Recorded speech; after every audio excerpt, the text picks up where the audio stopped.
warahmatullahi wabarakatuh. Saya Ana Susanti, guru penggerak Angkatan 9 Kabupaten Temanggung.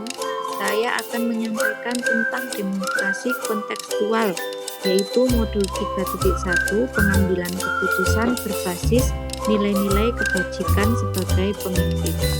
Wawancara pertama yaitu dengan Bapak Ahmad Taufik Sufian Setiawan SS, Kepala SMA Negeri 1 Candiroto. Assalamualaikum warahmatullahi wabarakatuh.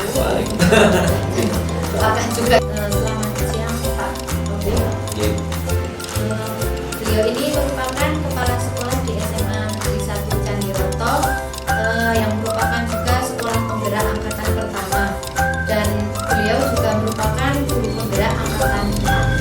Nah, sebelumnya saya ucapkan terima kasih kepada Pak Taufik yang sudah meluangkan waktu untuk saya wawancarai dalam rangka memenuhi tugas saya sebagai CGP Angkatan 9 pada modul 3.1, yaitu pengambilan keputusan berbasis nilai-nilai kebajikan sebagai pemimpin. Nah, pertama Pak Taufik, selama menjalankan tugas sebagai kepala sekolah di SMA Negeri 1 Candiroto ini, apakah Bapak pernah mengalami kasus dilema etika atau rujukan moral dalam pengambilan keputusan? Iya,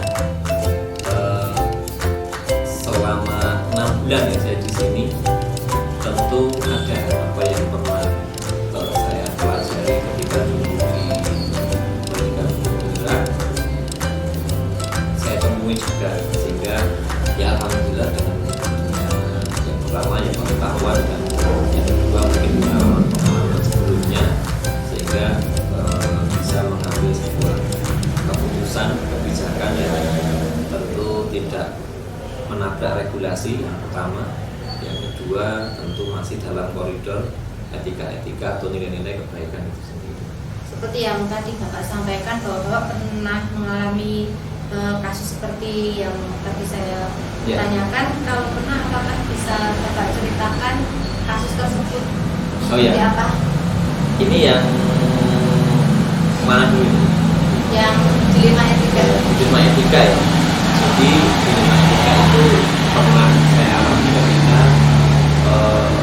saya dalam hal ini sebagai kepala sekolah harus membuat sebuah keputusan ketika melakukan sebuah evaluasi terhadap salah seorang tenaga pendidikan.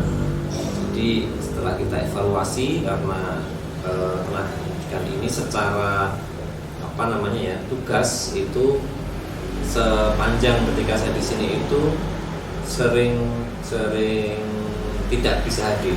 Tapi tidak bisa hadirnya bukan karena abai terhadap tugas, hanya karena ada faktor kesehatan. Sehingga di langkah awal itu kami, dalam ini saya dan tim, itu membuat sebuah kebijakan, kita berikan kesempatan dulu sampai waktu itu akhir tahun 2023 sampai Desember, apakah ini akan berkurang tidak. Nah, di awal-awal kita harus membuat kontrak baru. Nah, disinilah muncul dilema etika itu. Artinya ada tarikan kepentingan pelaksanaan tugas yang harus dipenuhi, karena kebetulan yang bersangkutan itu secara tupoksinya menjadi petugas keamanan. Ketika petugas keamanan ini tidak standby di tempat, maka akan berpengaruh. Sehingga kemudian sempat ada diskursus, kita istilahnya dalam bahasa agamanya kita off-kan gitu ya. Cuma kemudian ada pertimbangan-pertimbangan yang akhirnya harus kita melihat secara sisi manusiawinya. Yang pertama, yang bersangkutan itu meninggalkan tugasnya bukan karena mangkir, tapi karena memang sakit. Kemudian yang kedua, selalu ada komunikasi sebetulnya. Hanya memang kan kita harus memilih. Kalau dilanjut, ada kemungkinan nanti tugas-tugas yang mestinya dilaksanakan itu tidak ada yang bertanggung jawab. Maka kemudian langkah yang kami ambil adalah awal kita berkomunikasi terlebih dahulu. Salah satunya adalah meminta yang bersangkutan untuk memastikan secara kesehatan. Di tahun 2004 itu kita mensyaratkan ada keterangan dari dokter mampu tidak melaksanakan. Setelah kita itu baru kemudian kita mengambil sebuah kebijakan baru karena dari keterangan yang disampaikan itu ternyata ada kemungkinan kalau masalah kesehatan tidak bisa prediksi, kita backup misalnya dengan mengangkat lagi satu orang, tapi karena kita tidak bisa mengangkat GTT sehingga dari tenaga outsourcing. Nah, itu salah satu langkah yang kita tempuh, sehingga win-win solusinya adalah yang bersangkutan tetap bisa melaksanakan tugas, diberi kesempatan kembali melaksanakan tugas, dan kita backup dengan satu tenaga outsourcing yang ketika sewaktu-waktu yang bersangkutan ini tidak bisa melaksanakan tugasnya karena alat kesehatan, sehingga di penanggung jawab keamanan itu masih tetap ada yang standby, yang kira begitu. Jadi seperti yang tadi Bapak sampaikan, di situ ada dilema etika, yaitu dalam paradigmanya itu antara keadilan versus rasa kasihan. Betul ya, gitu. Ya, betul. Itu salah satu yang memang saya rasakan betul ya. Karena kalau ya tentu ketika kita memperlakukan satu orang itu istimewa, kan nanti akan muncul pertanyaan dari yang lain ya, kecemburuan dan tanda petik gitu ya. Tapi alhamdulillah itu bisa kita lewati dengan komunikasi, koordinasi dengan teman-teman yang lain, terutama yang sesama tamu bakti dan yang tupoksinya juga di keamanan.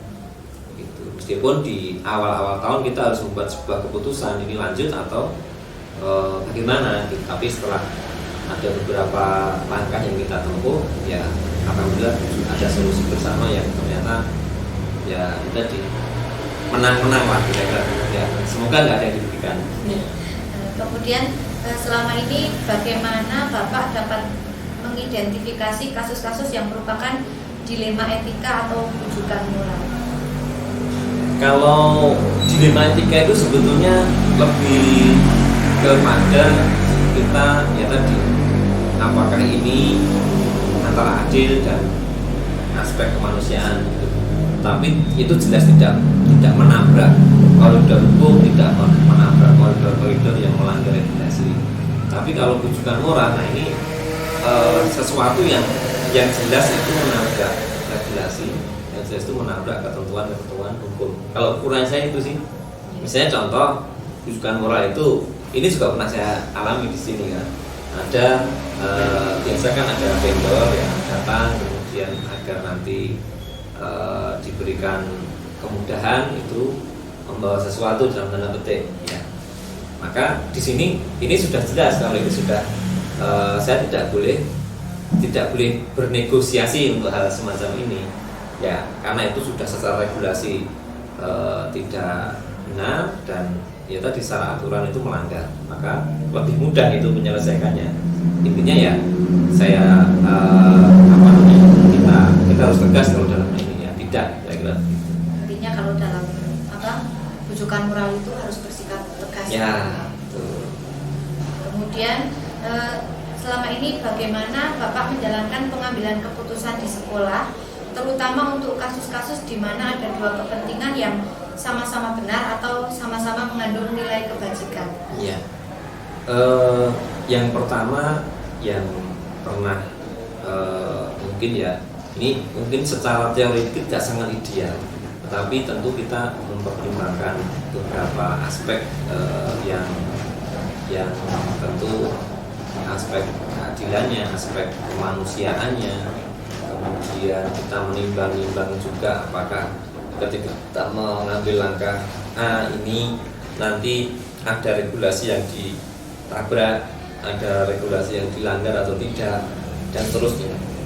Itu tetap menjadi salah satu pertimbangan awal. Kemudian yang kedua, sebagai pimpinan di Satuan Pendidikan, saya selalu melibatkan, ini dalam bahasa saya itu adalah manajemen partisipatif dan manajemen kolaboratif, sehingga meskipun saya memiliki sebuah kewenangan untuk memutuskan sesuatu, tetapi itu tetap saya komunikasikan dengan dalam hal ini saya menyebut sebagai tim manajemen inti, di mana saya dan dibantu oleh para wakil kepala sekolah dan PLTK Subang PU itu akan mendiskusikan masalah ini bersama-sama, sehingga ketika jadi sebuah kebijakan dan keputusan itu akan menjadi sesuatu yang aman dan nyaman bagi bersama.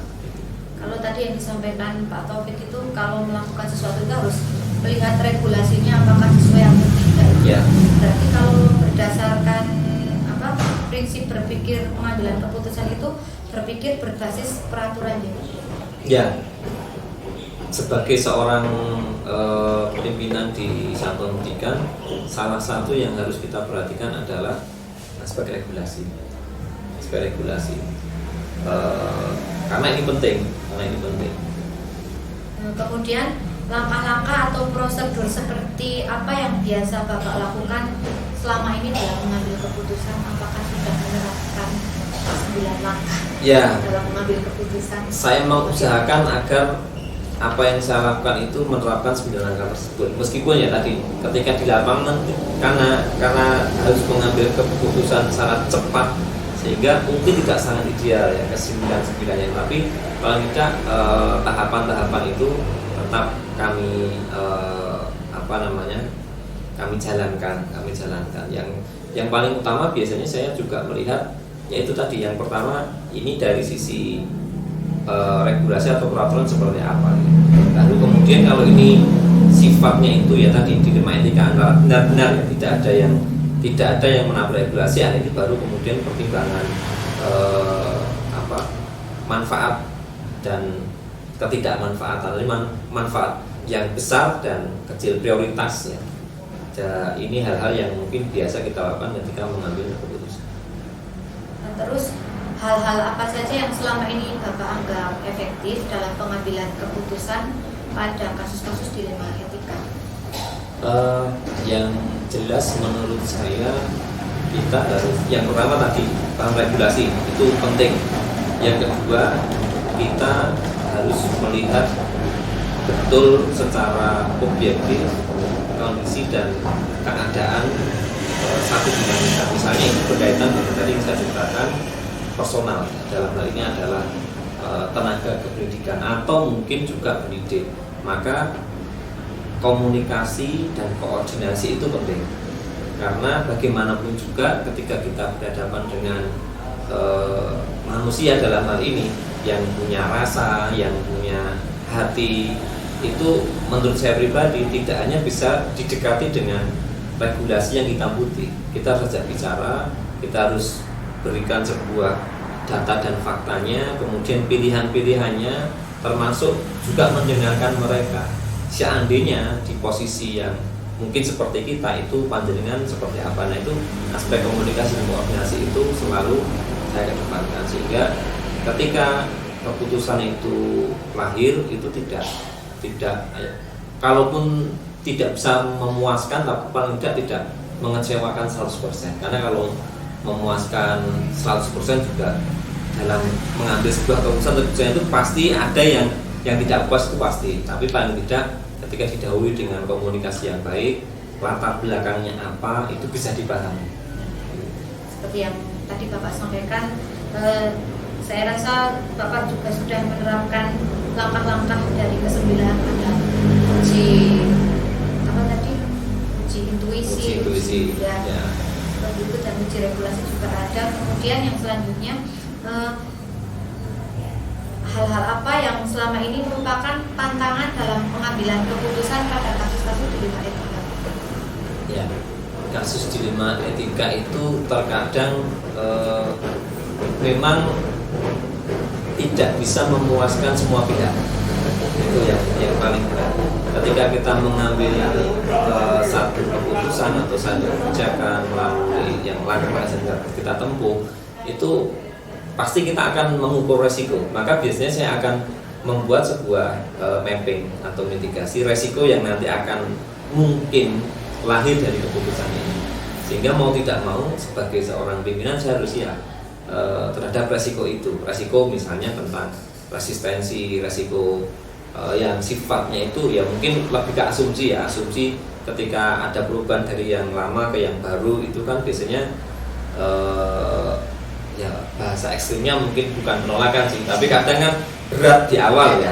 Hal-hal semacam itu yang pasti akan kita temui, dan pasti yang tadi karena sifatnya itu kita menimbang, itu pasti apa yang kita timbang menurut kita sudah sesuai, tapi belum tentu menurut pandangan orang lain sesuai. Sehingga prinsip dasarnya adalah ketika kita memahami latar belakang, kemudian tidak sepihak saja, dan kemudian menimbang banyak faktor, tentu kita mengambil hal yang kira-kira memiliki nilai manfaat yang besar, meskipun akan mungkin menimbulkan ya gejolak, tapi paling tidak ketika kita sudah bisa memetakan, oh nanti resikonya A, resikonya B, itu kita juga sudah punya way out-nya, jalan keluarnya. Oh, kalau ini nanti mitigasinya begini, ini mitigasinya begini. Jadi memetakan keputusan-keputusan tersebut. Ya. Kemudian apakah Bapak memiliki sebuah jadwal tertentu dalam sebuah penyelesaian kasus dilema etika? Maksudnya jadwal? Oh, apakah Bapak itu langsung menyelesaikan di tempat atau memiliki sebuah jadwal untuk menyelesaikannya? Oh, bergantung. Atau bentuk prosedur seperti apa? Oh ya, kalau itu sebetulnya bergantung pada kasusnya ya. Ketika sesuatu itu perlu keputusan langsung, ya tentu mau tidak mau saya harus pada saat itu on the spot juga membuat sebuah keputusan. Tapi yang pernah saya alami di sini ya, yang pernah saya alami di sini itu karena misalnya tidak harus pada saat itu, maka saya membuat sebuah langkah untuk membuat keputusan atau kebijakan yang berkaitan dengan etika tadi. Ya tadi ada aspek komunikasi, koordinasi, kemudian melakukan sebuah mungkin mengumpulkan data dan informasi juga, sehingga ketika muncul sebuah keputusan kebijakan itu ya itu jadi sesuatu yang baik untuk semua. Jadi tergantung kasusnya, apakah Ya, memang betul. langsung bisa diputuskan atau perlu koordinasi. Ya. Kemudian adakah seseorang atau faktor-faktor yang selama ini mempermudah atau membantu Bapak dalam mengambil keputusan pada kasus-kasus tersebut? Oh iya, untuk kalau itu pasti ya, seluruh stakeholder di sekolah itu sangat membantu saya, baik itu guru, tenaga pendidikan, karena saya termasuk orang yang senang untuk mendengar itu artinya ya berkomunikasi dengan orang lain, kemudian mendengar cerita dari teman-teman, dari baik itu dari guru maupun tenaga pendidikan, tidak hanya dari tim manajemen, tidak dari wakil kepala sekolah, tapi biasanya saya punya waktu khusus untuk istilahnya ya ngobrol dalam tanda petik ya dengan semua stakeholder sekolah itu, sehingga dari informasi-informasi itu saya bisa menyerap ya, yang pertama data informasi, dan yang kedua itu menyerap suasana psikologis, kira-kira begitu. Itu cukup membantu. Kalau ketika kita akan membuat sebuah keputusan itu cukup banyak membantu. Jadi dari info-info di Ya. stakeholder. Ya. Kemudian terakhir ini Pak, Ya. dari semua hal yang telah disampaikan, pembelajaran apa yang Bapak petik dari pengalaman Bapak mengambil keputusan di dilema etika? Ya, sebetulnya secara sederhana ketika kita mengambil keputusan itu, poin yang paling ini khusus untuk dilema etika ya, poin yang paling bobot yang paling menurut saya harus diperhatikan adalah kita memperhatikan seberapa besar manfaat yang akan didapat terhadap keputusan dan kebijakan yang akan kita keluarkan.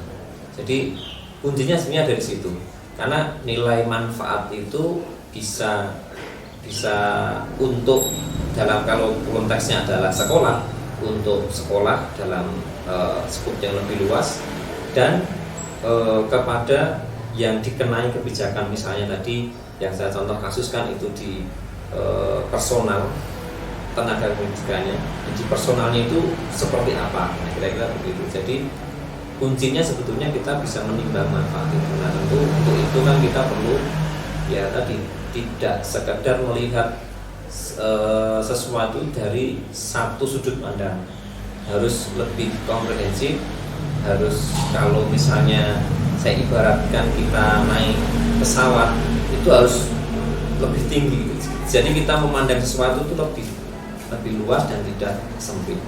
Kemudian yang kedua, kita harus banyak mendengar meskipun kita ini pimpinan yang memiliki power istilahnya, memiliki sebuah hak prerogatif untuk memutuskan. Tapi kalau saya secara pribadi, prinsip pimpinan itu adalah melayani. Sehingga untuk bisa melayani dengan baik kita harus mendengarkan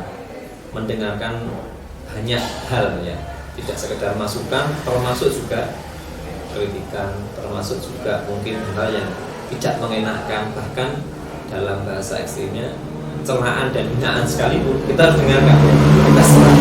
Kira-kira itu ya mungkin pelajaran yang besar. Dan yang terakhir itu setiap keputusan itu tidak mungkin memuaskan 100% semua pihak, tidak mungkin, itu tidak mungkin. Jadi seberapa besar manfaatnya, Ya. kemudian tidak bisa memuaskan semua pihak Dan banyak mendengar ya. dan Siap. banyak mendengar. Terima kasih atas waktunya Pak Taufik. J, Bu Ana. Wawancara kedua yaitu dengan Bapak Priyo Nugroho ST, Kepala SMK Negeri 1 Bansari.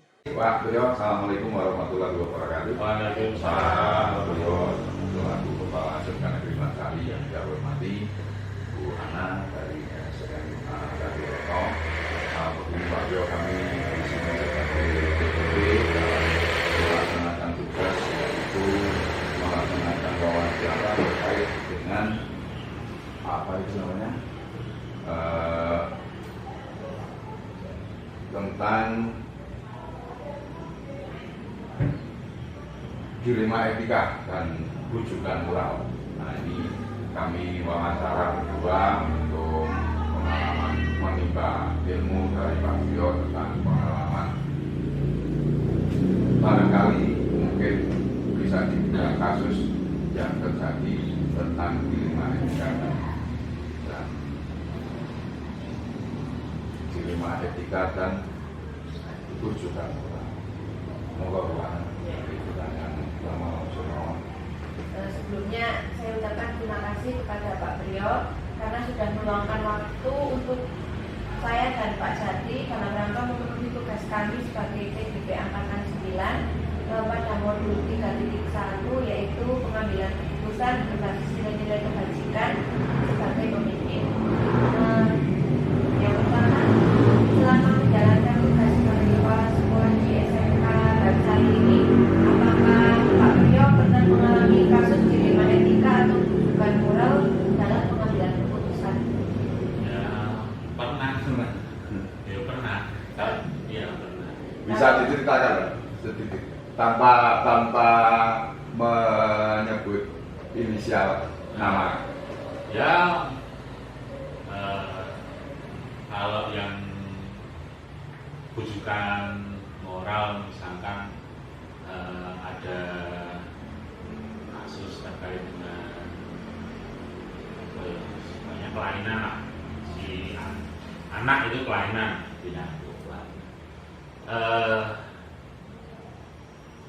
di satu sisi itu kan meresahkan, di satu sisi itu kan pasti meresahkan, tapi di sisi lainnya itu si anak yang memiliki kelainan itu kan punya hak untuk untuk menimba ilmu. Nah, di tingkat sekolah di satu sisi itu merupakan hal yang membahayakan kelangsungan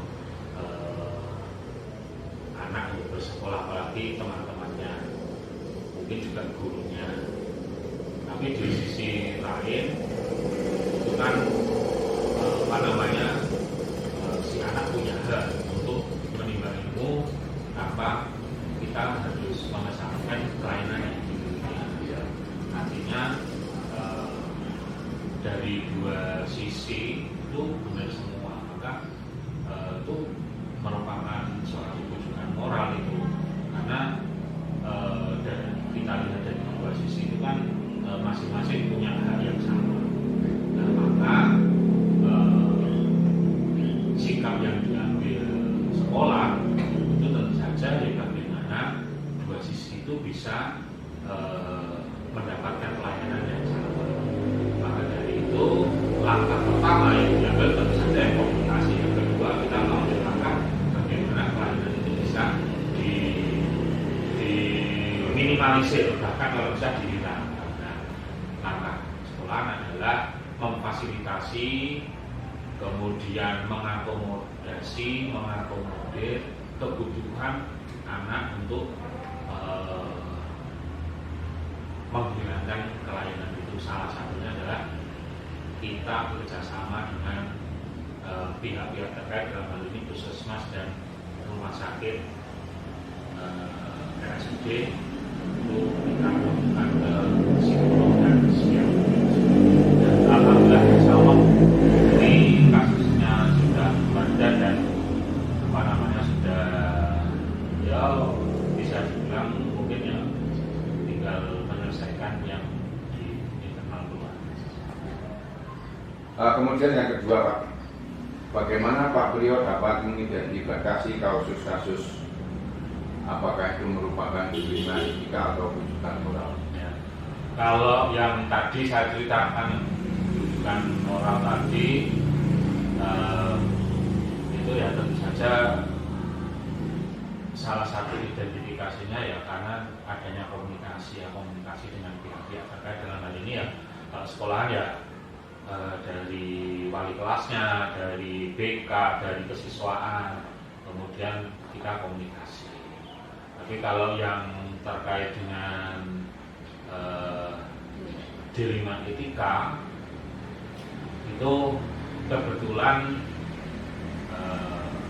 saya bisa mengamati secara langsung dan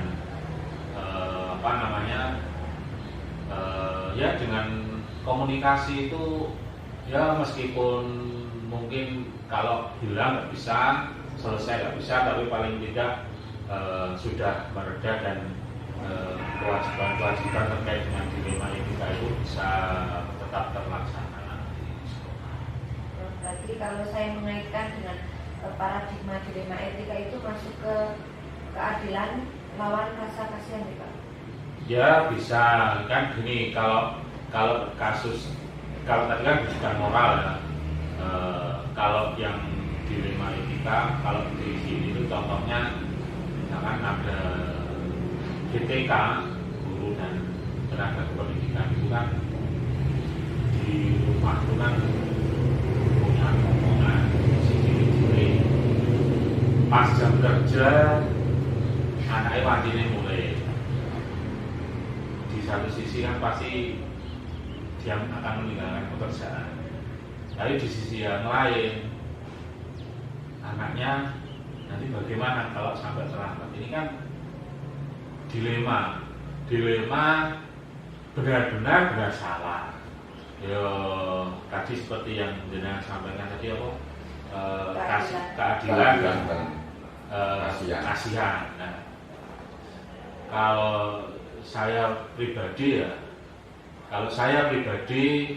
selama ketika misalkan jemput anaknya itu pekerjaan di sekolah itu sudah selesai atau bisa dijeda selama selama dia meninggalkan sekolah, kemudian ketika anaknya di sekolah tidak mengganggu pekerjaannya, kalau saya tidak masalah. Tapi ketika dengan keberadaan dengan jemput dan anaknya di sekolah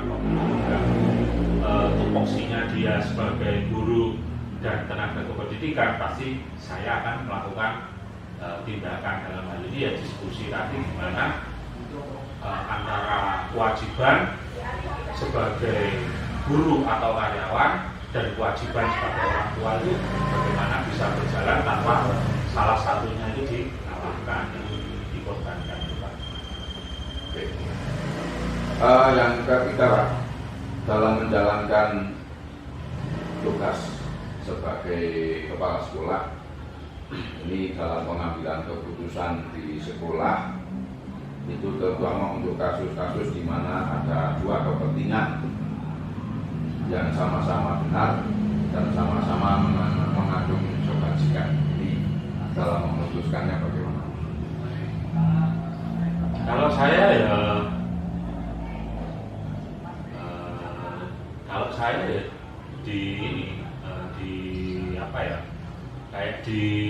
kita buat kayak skala prioritasnya, dalam artian skala prioritas itu bukan berarti nanti yang satu dikalahkan, tidak, tetapi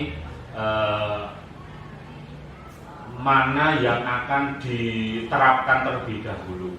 Dan kalau menurut saya, kalau dua-duanya itu bagus atau bahkan 3 pendapat itu bagus, kalau saya sebelum melakukan itu akan saya kaji dulu dan akan saya kombinasi. Ya sebagai contoh misalkan ya salah satu yang sudah diterapkan sini kan banyak ide, banyak masukan yang itu bagus semua dan bagaimana bisa dijalankan secara bersama-sama, dan tugas saya supaya itu bisa berjalan dengan lancar semua, bisa berjalan semua secara bersamaan, ya tentu saja dengan menerapkan strategi, dan strategi itu yang harusnya tepat dan sesuai dengan karakteristik di sekolah sini, dan yaitu dikombinasikan dengan strategi yang tepat dalam proses. Berarti kalau bisa kami tarik kesimpulan, prinsip yang dipakai, prinsip berpikir berbasis hasil akhir. Ya bisa Benar. Karena nanti yang penting hasil akhirnya tidak ada yang dirugikan. ya, betul ya. Kemudian langkah-langkah atau prosedur seperti apa yang biasa Bapak lakukan dalam mengambil keputusan? Apakah sudah menerapkan 9 langkah dalam mengambil keputusan? Kalau saya pribadi, saya nggak tahu apakah saya sudah menerapkan hal itu atau tidak. Silakan nanti dikaitkan sendiri. Tapi pada prinsipnya saya terkait dengan pengambilan keputusan itu saya sudah punya strategi sendiri, dan strategi saya itu yang selama ini saya terapkan yaitu ya strateginya namanya strategi C4 ya. Namanya TRIS, namanya strategi C4. Yang pertama pasti saya dalam pengambilan keputusan, meskipun itu endingnya adalah saya, tapi pasti yang pertama ada komunikasi dulu, dikomunikasikan di berbagai pihak, kemudian koordinasi supaya bisa menampung ide-ide, masukan-masukan, kemudian yang plus minus itu ada di komunikasi dan koordinasi. Kemudian kalau sudah ketemu satu hal yang menurut itu bagus, maka kita harus konsolidasi, harus kuat, harus saling menguatkan, dan diakhiri dengan komitmen. Jadi communication, coordination, consolidation, and commitment. Jadi C4. Kalau tadi yang disampaikan Bapak sebenarnya itu sudah memuat dari langkah-langkah pengambilan keputusan, walaupun tidak ke-9-nya.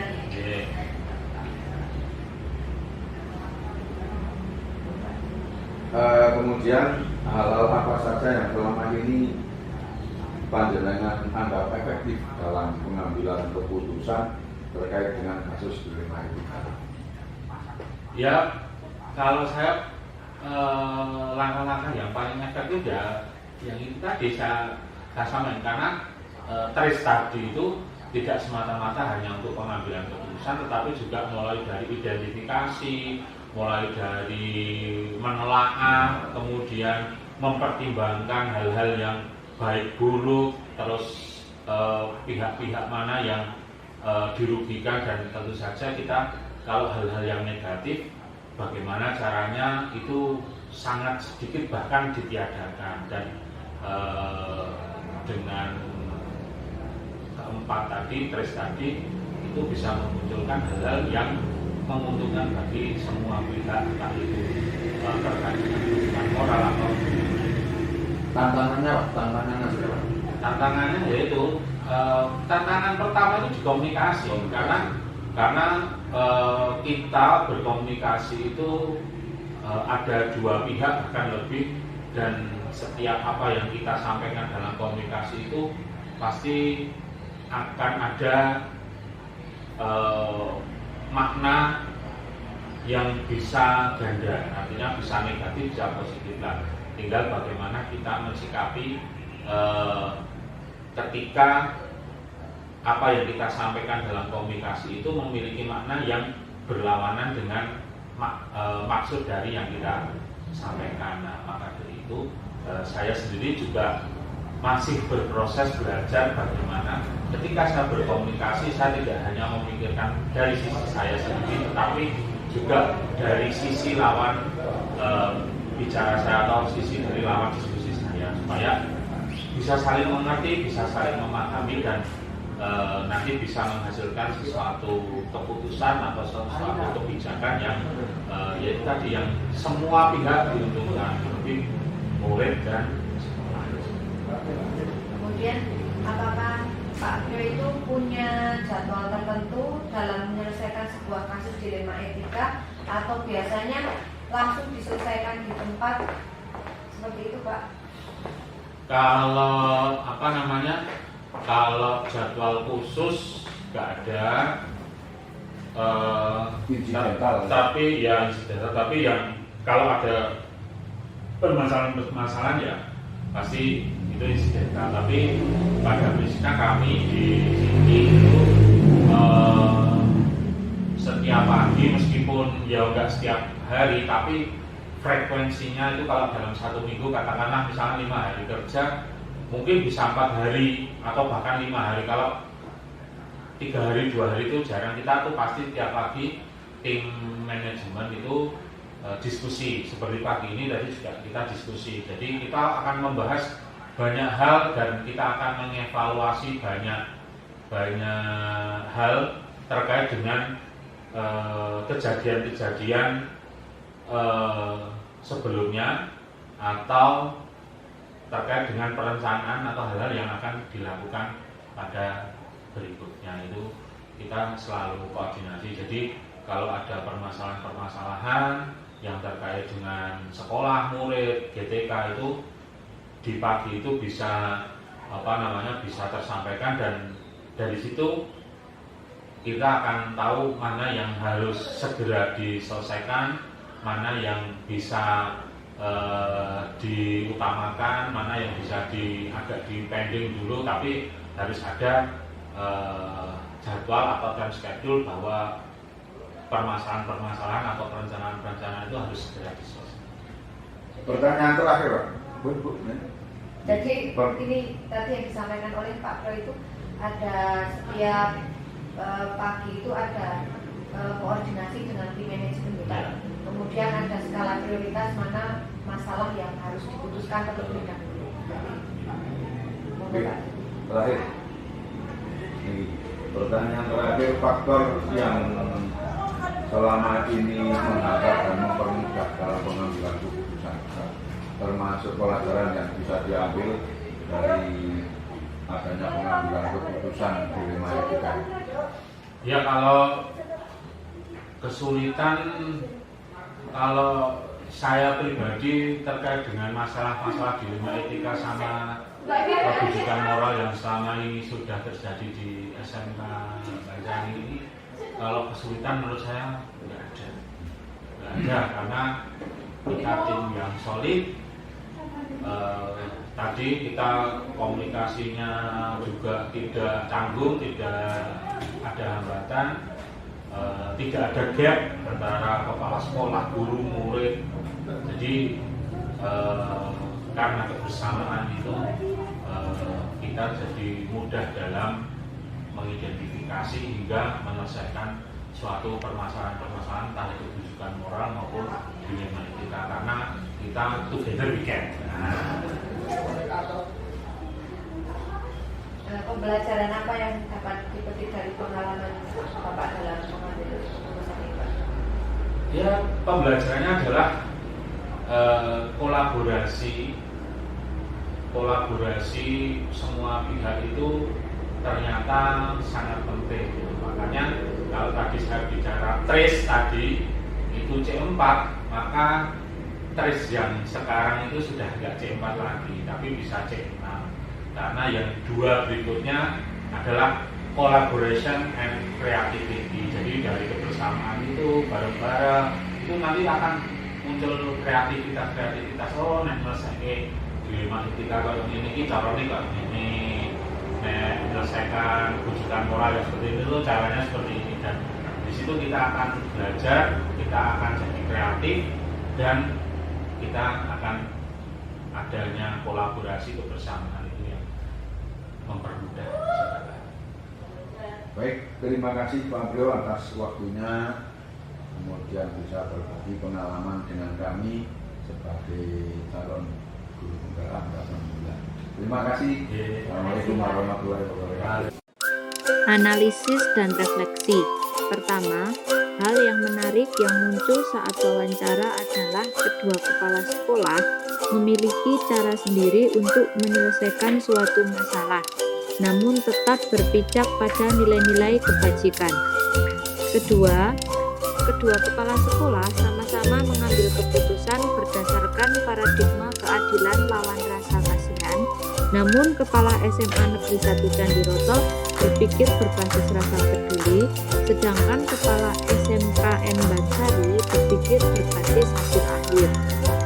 Ketiga, dalam mengambil keputusan, kepala SMA Negeri 1 Candiroto sudah menerapkan 9 langkah pengambilan dan pengujian keputusan, walaupun tidak semuanya dilakukan, tergantung dari masalah yang dihadapi. Sedangkan kepala SMKN Bansari belum menerapkan 9 langkah pengambilan dan pengujian keputusan, tetapi menggunakan prinsip 4C, communication, combination, consolidation, dan commitment. Yang keempat, saya akan menerapkan pengambilan keputusan di 5 etika dengan berdasarkan paradigma dan prinsip yang sesuai dengan kasus yang dihadapi, dan mengujinya menggunakan 9 langkah pengambilan keputusan, sehingga diperoleh hasil keputusan yang bijaksana. Dan yang terakhir, saya akan menerapkan proses pengambilan keputusan secepatnya dimulai dari lingkungan terdekat, yaitu di lingkungan kelas saat menyelesaikan kasus yang dihadapi oleh murid.